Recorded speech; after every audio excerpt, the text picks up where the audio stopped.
How's it going, everybody? Today we're going to pick up with another episode of the Tales from the Storm series.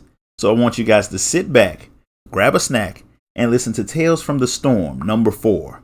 O Nhaama, where art thou? Ours is the soil. Come and listen to my tale. A tale of a brother most radiant.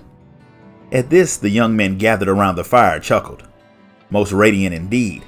But like all great tales, it began long, long ago. At the beginning with a father, a mother, a step, and a people. From the forbidding heights of the Tail Mountains flow many Ka which wind their way to Azim Khat.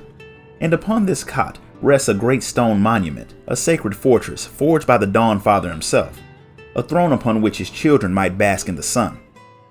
In its shadow lived a proud, strong people, they who were descended from Azim, they who were destined to rule, the Oranir.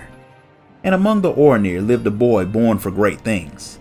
More chuckling, followed by a hushing noise. Magni was his name, a full measure bigger and quieter than most youths his age, possessed of a fearsome strength that rivaled that of a full-grown warrior. He could carry a half-dozen pails of milk with ease, and wield an axe twice his size as if it were a hatchet. So talented was he that he often joined the men in their hunts, leading them to laugh and proclaim that Magni was destined to be named the most radiant. Such things would be decided in the brotherly contest, of course, but still they patted his head and showered him with praise, which he enjoyed as any boy would. But what the young warrior loved to hear most of all were the tales of antiquity. Again and again he would pester the storytellers to recount the oldest of them all, that of the father and the mother, their war, and their children. With wide eyes and open ears, he would sit as the elders spoke of the love that had blossomed between the children of Azim and Nhaama, and how the gods had come to share in it as well, of how the gods could never be together, and of how the avatar of Azim, he of Midnight Scale, came to dwell amongst Nhaama's children as protector, giving rise to the Oranir. Every time the storyteller reached the conclusion of the tale, Magni would nod powerfully in affirmation and return to his training without a word, his resolve forged anew. Until one day, after the tale had been told, Brother Magni asked a question. Elder, how will I know when I have met my Nhaama? Magni's question, of course, stemmed from the Oranir belief that the Dusk Mother, upon seeing the children of the Dawn Father, shed tears of love and longing, which upon striking the ground, rose up as counterparts to the men. For every sun, there would be a moon. For every Azim, a Nhaama. Surprised, the storyteller began to tell Magni of how he met his true love, but Magni grew restless, for the humble tale was a far cry from the ancient legends he held in such high regard. So Magni went and asked his older brothers, how will I know when I have met my Nhaama? In the markets, one said, our eyes had but to meet, and it was plain. On the hunt, said another, when I saw her draw her bow, I knew at once that it was her. He heard many such tales, a chance meeting, a shared glance, and then all was as it should be. But like the storyteller before them, their accounts told Magni nothing. From the smiling faces of those men who had been shown favor by the gods, who had gone forth and met their moons, he gleaned no secret wisdom. But Magni was a boy of faith. In his heart he knew that he was bound by fate to a woman of the dusk, and that when they met, they would both know. Magni's thoughts often turned to his Nhaama and what sort of person she might be. The steppe is vast, and the Zela many. She could be anywhere, among any tribe he feared. Now Magni had many sisters, and they were no less formidable than he. Whenever he tried to sneak away to play, in neglect of his chores, they would not rest until they had tracked him down. Once discovered, he would whine and protest, for he cared not for such menial tasks, but they saw to it that he completed each and every one, for which he liked them not at all. One day, as he sullenly tended to wool freshly dyed by his elder sisters, he mused that his moon would never raise her voice to him as they did. Nay, she would be a gentle, ethereal maiden. Aye, that would be the perfect wife. Later, Magni was sent out alone by his sisters to bring home a lost lamb. As the burning sun sank low on the horizon, the boy came upon a horde of Haugai, thick as summer grass, drawn by the bleating of his quarry. He waded through the beast and saved the lamb, of course, but by then the stars were out, and Magni had no choice but to take shelter amidst the rocks with the animal and wait out the freezing night. He woke as the Dawn Father's growing light began to blot out that of the stars. He watched as the world was transformed by the grace of Azim, as the sky grew brighter and brighter, like the cheeks of a blushing maiden, and the sight filled his heart with joy. He mused that his moon would be this beautiful, and to look on her would be to relive this moment. She would be a dancer in the morning mist. A groan followed by a burst of laughter. Aye, that would be the perfect wife. Years passed, and the young warrior grew bigger and stronger, and when he was old enough to join in the brotherly contest, he won with ease and was named the eldest. Brimming with power and pride, he led the Oronir to victory in the Nadam, and upon him were heaped still greater accolades.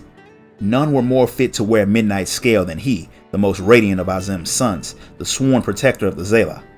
But for all his triumphs, for all his glory, he had yet to find his Nhaama. There were maidens who made overtures, of course, but Magni was particular, very particular. Not her, he would say, not her, and before long none would even bother to approach him. One after another, brothers of the same age found their moons, while Magni sat his throne and brooded, his mood growing fouler with each passing day. Seeing this, one of the younger offered a suggestion. Most radiant brother Magni, 'twas you who led the Oronir to victory in the Nadam, you who claimed the Dawn Throne, you who rose above all others on the steppe. Surely it is within your power to demand that the maidens of these lands come before you, is it not? Let us send horse and yole to the far corners of the steppe, and by the grace of Father Azem, they will return with your Nhaama. It was, Magni saw, a wise suggestion. Many maidens of the steppe answered Magni's call. In the shadow of the Dawn Throne, they gathered to present themselves to the most radiant, who sat in a grand pavilion with an expression most severe. At his shoulder stood one of the younger, who leaned forward and whispered in his ear. Most radiant brother Magni, I give you the fairest maidens of the steppe. I have no doubt that one among them is descended from the tears of the Dust Mother and destined to stand at your side. At this, Magni nodded, before rising from his seat to inspect the line of women. He looked from left to right, studying their faces. Some looked on him with awe, others with unease, others still with disgust, but his eye was quickly drawn to one above all the rest. Despite the mask she wore to cover her mouth, her beauty was plain to see. She did not share whispers with those next to her, nor did she watch him with fear like some. She was calm and composed, and stood in silence, seemingly oblivious to his presence. Magni was intrigued. You there, he began, stepping forward. The woman, however, stepped back with a start. Alas, the most radiant had had few dealings with the Kestir, and was unaware that the woman had no interest in him, only his pavilion, which would surely have attracted many customers in reunion. Annoyed and confused, Magni seized the woman's wrist. She froze, her eyes wide in terror. She was weak, and he was strong, and he could have easily crushed her arm had that been his intention. He himself was surprised to discover this. Still, he held fast to the maiden's wrist. She was not unlike his sisters in stature, but she was graceful and had yet to raise her voice to him. He felt his heart beat faster. Could she be the one, he wondered. Magni stared at her as if searching for the answer, searching for the color in her cheeks, waiting for her to lift her head and look into his eyes and reveal the moon of whom he had dreamt for so long. He would offer 1,000 prayers in the gods' names then and there, and that day he would make plans for the greatest wedding ceremony the steppe had ever seen. Oh, if only. For the trembling maiden, shrinking beneath Magni's steely gaze, burst into tears and shook her head fervently in refusal. And in that instant, a voice thick with venom, a voice like thunder, echoed around the steppe. There, you have your answer. Now let her go, unless you joy in making girls cry. All turned to the woman standing apart from the others, a woman clad in the blue of the Undying Ones, come not to offer herself, but to observe the farce. Fearless, she strode forward, white hair dancing in the breeze. She was Sadu, Khatoon of the Dothal, who had fought many times against the Oronir for supremacy of the steppe. Eyes wide, nostrils flaring, Magni released the Kestiri maiden, who bowed her head in thanks to Sadu and rejoined the other women, who were observing the coming confrontation at a distance. So this is the Oronir's new Khan. Though we did not meet on the field of battle, I heard tales of your feats, but none of your other appetites. How disappointing. Mannerless Geeton, do not presume to understand things of which you know nothing. Leave, or join the others if you will. The sun may yet show you favor. Sadu bared her teeth in a grin, a blue-eyed bodice toying with her prey. She spied several Oroniri brothers approaching, and in a flash drew forth her staff and set the earth ablaze. The younger shrank back in fear, and the other women fled, but to his credit, Magni merely frowned. Ha! It seems I have frightened away all your little moons, or maybe they were grateful for the excuse. She spread her arms wide and raised her chin, as if basking in the heat of her flames. Your victory changes nothing. The world will not bend to your whims, much less we Dothal. She lowered her head and her eyes were full of murder and joy. A brother raced to his side and pressed his great axe into his hands before withdrawing once more, for this was between the Khan and the Khatoon.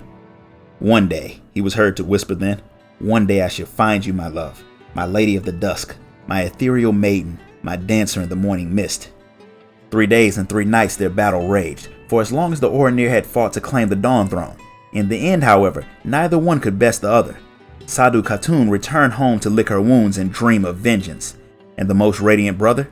He too returned to his home, to the brothers whose happiness he still envied, and the throne he would sit alone. All alone. But who can say what the future holds? So that's it. How'd you guys enjoy this story? If you liked it, hit the like button, subscribe, ding that notification bell, join the Discord, and if you really want to show your support, you can donate to the channel through the link in the description. Until next time, guys. Later.